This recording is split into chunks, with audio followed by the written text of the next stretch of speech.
I have about an hour and 12 minutes until my flight departs, and I'm completely overwhelmed right now. I have so much to talk about because this is my 4th flight now. This is my 4th flight back to Los Angeles when I come home in 2 weeks. And every single time I've flown home, I've been just somewhere completely different in life. I've been a totally different person almost. I'm so thankful, and I just want to talk about it a little bit. I want to talk about my flights back and forth. Exactly 1 year ago, I was sitting in an H&M and I booked a one-way flight to Los Angeles, just kind of panicked about it. I actually have a picture, I'm gonna find it, I'll pop it up. I was pretty depressed. I felt like life was catching up to me and I was getting older. I'm 23 now, I get that a lot, I'm 23. But I was 22, my friends and family were graduating from college, getting really nice jobs, moving around, starting families, having children, and there I was, a college dropout. That's a story for another time. Just working as a waiter in Western Pennsylvania, my hometown, and I wasn't happy, I wasn't fulfilled, especially not for my age. I really got swallowed by growing up, and it put me in a dark place. I'm not afraid to admit that. Also, I apologize for the bags. I slept 3 hours last night. I'm gonna sleep on the plane, so we're good. I got like 6 hours. I was drinking a lot, not like problem drinking per se, but just going out a lot and, you know, trying to distract myself. That's not the right way to be. I'm interested in the entertainment industry, and I'm extremely interested in improving myself as a person, just being the best I possibly can be. And I think LA tests my responsibility. It has such a plethora of opportunities in a small area to really do whatever you want to do, you know. So yeah, my first flight ever, November of 2013. I had no place to stay, I had no job, no car, no friends, no family. Nothing, I had nobody to help me here. What I have with me right now, this backpack, right here, this bag, and my luggage, my one single luggage bag, which is already on the plane, is all I moved out here with originally. There was nothing more, nothing less, that was it. Just some clothes, a backpack, and it's taboo to talk about money. I had 7 grand. That's what I saved up to move out here with. That was it. Shout out to you, Michael, I love you, but you're too busy. I met somebody on Twitter, and I told them that I was interested in getting a soft look in LA, and she was living with a bunch of people, like an apartment of 7. There was a soccer team for one of the Cal State schools, and she said I could gladly crash with them and that they'd all be cool with it. And of course I took her word for it. I FaceTimed her a lot, she seemed like a safe bet, you know, nothing wrong with the girl, nothing personal. When I flew out, I landed, they picked me up, we went to In-N-Out because that's what you do, and the very first night, she told me I could either stay in bed with her, which was a little single, or I could sleep on the floor. And naturally, I took the floor. Again, whatever, no offense to her, that's not what I came out here for. It felt more like a booty call than her actually trying to help me. And I declined respectfully, but it didn't work out. It got really uncomfortable, and eventually she even tried to get the police involved to get me evacuated. So I was on my own again. I was actually on the streets for a day in Culver City, but it is what it is.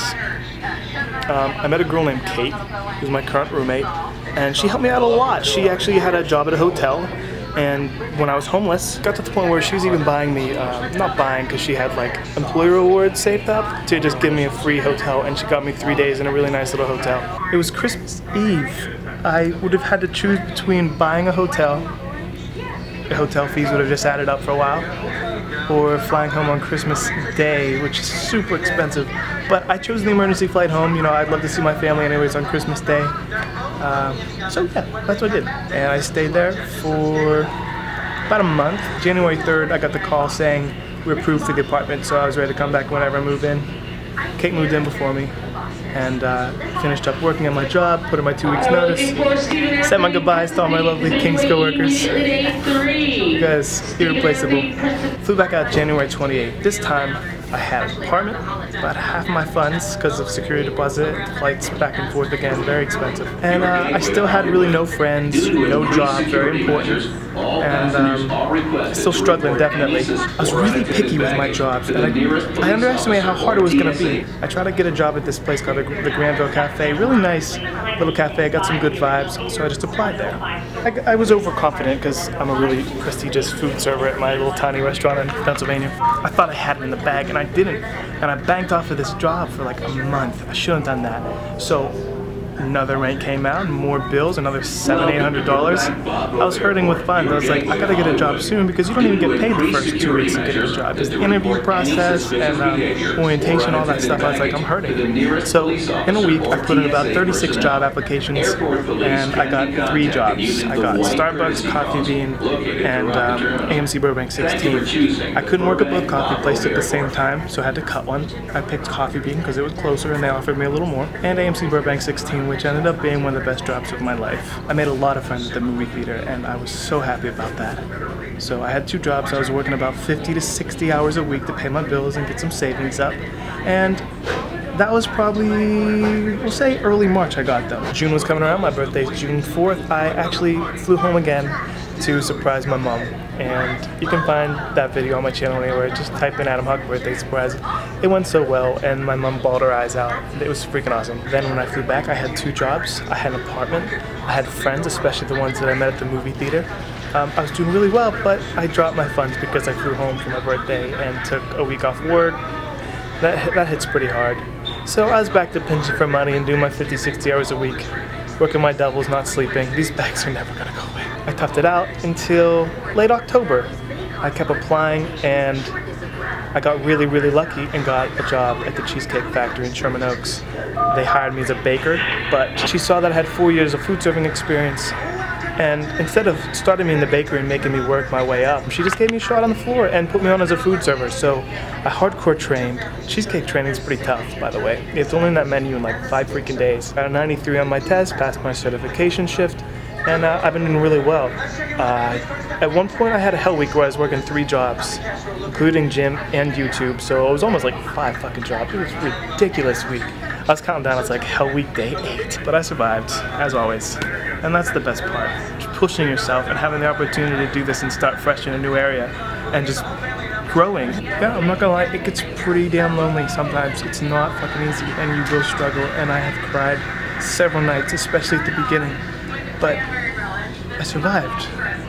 You know, I got the right attitude and I focused on the gold. I can't wait till my friends and family see me, because I'm not the same person. I've grown up. I was forced to become more of an adult. That's life, man. Luckily, I'm a pretty good loner. I'm self-sufficient. I'm like a cat. I go out and kill my own mice and bring it back with pride, share with my little mice family, but I'm not here. Which is actually a really depressing analogy. When I would add somebody on Facebook that I worked with at the movie theaters, it was like 30-some friends in common. And that doesn't sound like it's very spectacular, but for a place that I've only lived for a couple months, it's mind-blowing how much you can change in a month and what can happen and who you can meet, what you experience. It's great. I wasn't planning on going home for the holidays this year. Right now this wasn't supposed to happen because I was supposed to be working my 2 jobs still. I'm not going home for Christmas. I would rather wait tables on Christmas week and try to make some good holiday tips. I just want to go home and eat some turkey with my family. I'm gonna watch Mockingjay. Oh, it's gonna be so great. I'm gonna get drunk and play Super Smash Brothers, the new one, and celebrate with all my cousins. It's gonna... When I fly back for the 4th time, my apartment's almost up. And I have some bros that are gonna try to move out with me and live in my new apartment. So we'll see how that goes. That's for the 5th update, I guess. So now I have money. I have a dream job. I have friends. I have an apartment with 2 months left. Is it 90 minutes? I have everything. I don't know, I just want to really talk and get this out of my system because it's been a ride, and if this is something that you want to do, I can help you with it the best I possibly can. You can ask me any questions in the comments below. You can find me on Twitter, Tumblr, Instagram even. Facebook's good. I'll help you out. I'm killing it. I'm not gonna lie. I'm doing really well for myself, and it's working out, and I think it's something that you can do too if you're willing to work for it. Yeah, I just want to say thanks for everybody that I've encountered over the last year, everybody who's ever supported me. 2015 is going to be a hell of a year. I'm going to really focus on quality YouTubing, not just vlog. That's why I haven't been vlogging very much lately, because I'm sick of it. It's good to get, you know, little things like this out of the way and kind of keep in contact with you guys, but I have, you know, a more creative side, and I'm in the best shape of my life. I'm just saying. Can't wait to go home and have my family be like, oh my god, you have been eating. They're gonna be so happy. So I'm gonna chill, charge my phone, text the Loraboo, and catch my flight in about 55 minutes. I'll be home in 6 hours, guys. I love you very much. I'll see you soon. Mockingjay Part 1's gonna be okay, I think. What's this guy doing? We pledge to limit our annual net income to 2% of revenue. We've added new providers to our network. And Okay.